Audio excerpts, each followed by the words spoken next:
On the 18th of October, 1994, I took 5 guys to a small racetrack in Victoria called Broadford, and I ran a training school.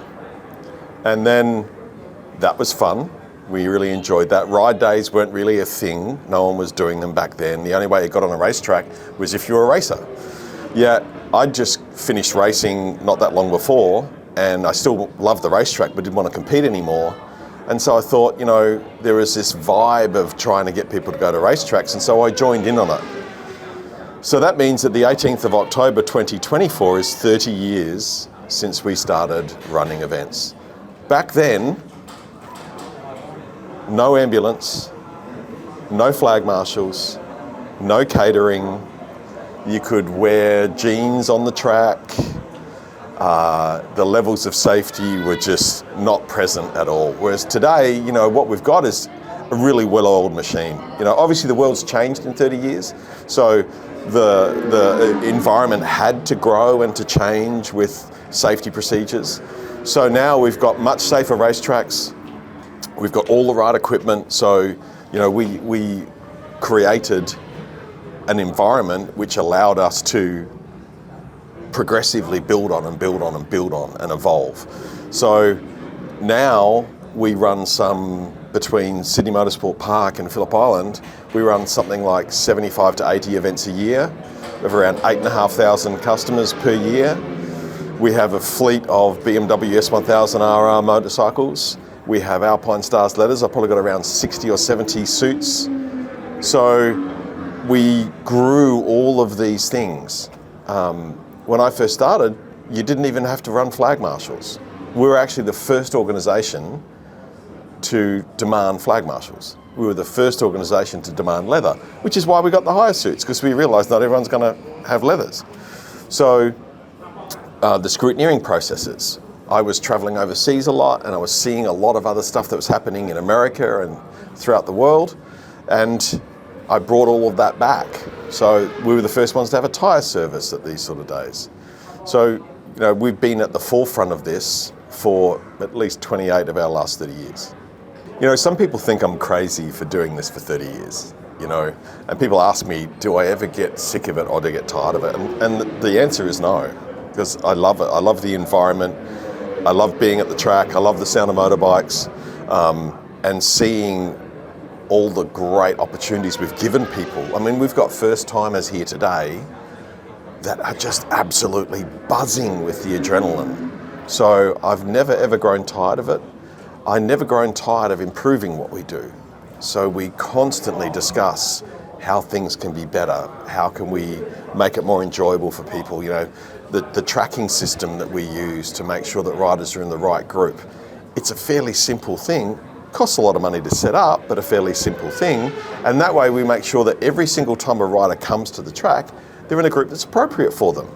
You don't want someone coming out here for the first time to be out on track with an ASBK rider. That's just not fun for anyone, and it's not safe. So we've always spent our energy and our time on developing processes that make the day safer and more enjoyable. The next 30 years, well, I'll be 90 in 30 years. So, yeah, I'll probably still be around, maybe not moving as quickly as I do now, but,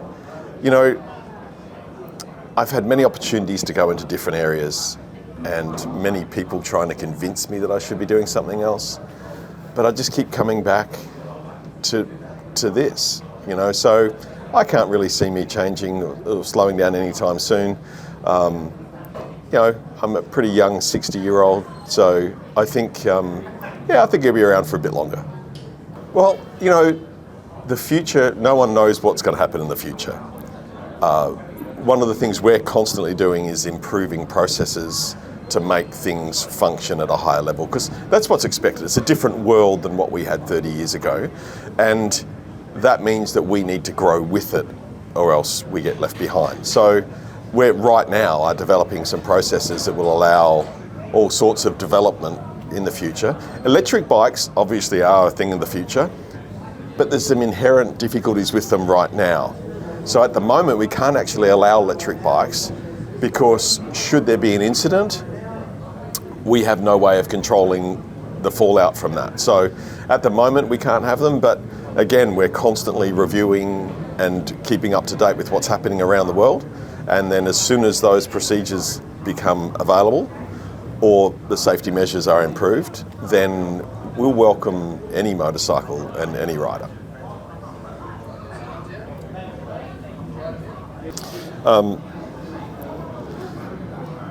So I was always in love with the idea of motorbikes from a very, very young age. At some point, I rode a scooter that my dad had sort of cut the wings off and welded foot pegs in when I was about 5. But we never had money for mini bikes or anything like that. Unfortunately, my father passed away when I was quite young, and then motorcycling was not an option for me in my home environment. So as soon as I moved out of home, I got myself a motorbike. After absolutely torturing that poor little Z200 Kawasaki that I had for about 6 months, I bought an RD250LC. 6 months later, I was on the racetrack. So the funny thing is, I always wanted to race cars, but I couldn't afford to race a car because they're very expensive. So I thought, you know what, I'll start on a motorbike, and then when I get some experience at the track, then I'll go racing cars. Well, that was 41 years ago. I never quite made the change, and I'm glad I didn't. So I always wanted to do something that was exciting and enjoyable. And motorcycles, there's a sense of freedom. It's like you're an unprotected body moving through space, and that just the feeling of that. It's almost like you feel the wind going through you. I've always loved that. And of course, the faster you go, the more you feel it. And so, raced for a number of years, semi-successfully. And then I just wanted to keep going to racetracks. Well, one of the difficulties we've got these days is motorcycles are so damn good. I mean, the BMW S1000 RRs that we use, you can break every speed limit in Australia in first gear, and it's got 6. So you can't use a motorcycle like that on the roads. You just can't. It's not fun, and it's not safe. So one of the things I think the events that we run with Motorcycling Events Group is we run days that can allow people to really enjoy their bikes and be the safest they're ever going to be. I mean, if you fall off here, no one wants to fall off, but if you do, you're not going to hit anything because there's nothing to hit. You're going to have medical with you within 60 to 90 seconds. You're not going to have other bikes and or vehicles coming in through because we control the environment. So what we offer is an opportunity for people to enjoy their motorcycles, like really enjoy their motorcycles, and it's safer than riding on the road, which often surprises people when you say it's safer than the road. They're like, yeah, right, you're going fast. Yeah, you are, but you've got all of these other mechanisms in place to make sure that you're kept safe. So I think what we offer is an opportunity for people to really experience perhaps what you used to be able to do, 50, 60 years ago. You can now experience that in the best possible way. And keep your license. Well, keeping your license is an important thing as well. And it's one of the things, what's a day like today costs $305. What does a speeding fine cost? You can go half the speed that you're doing here, lose your license, which will impact your life greatly.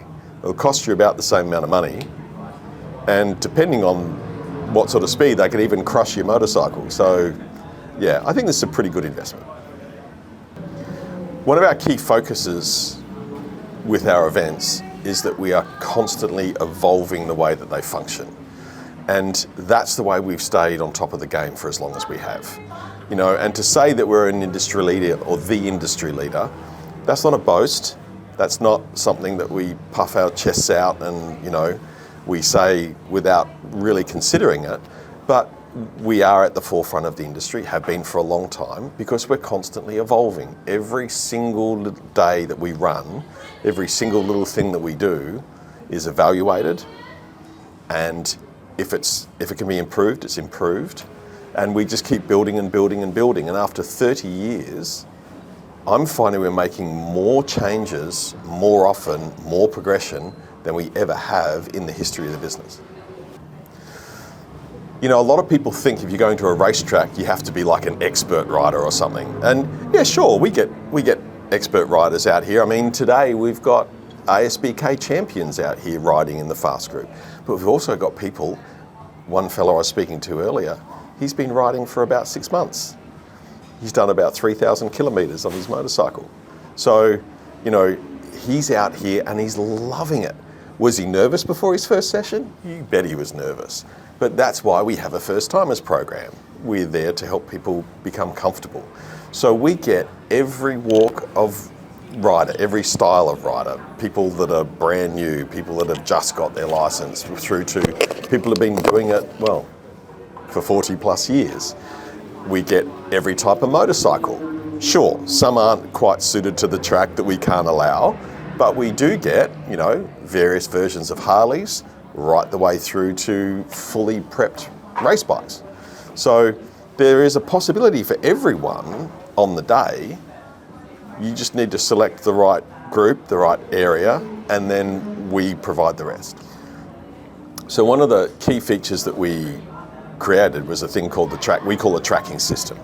So it's basically a little sticker that we put on your motorcycle that then tracks every lap that you do. So we have data on what you've been doing. So that helps us to make sure you're in the appropriate group for you. So one of the difficulties we have is that every day is different. So to say that, you know, a certain speed or skill level is required for a certain group isn't always relevant. So what we're able to do, having this system, is we're able to say, okay, we have 4 groups, we have 40 riders in each group. Those 40 riders will be determined by the median speed of that group. By having this information, we're then able to maneuver and move people into groups that are better suited to them. And we record that information, it goes into our system, so the next time that they book, we automatically can put them into the group that's better suited based on the other information we have of who's there. We are the only organisation in Australia that does this, and one of a few in the world that do this.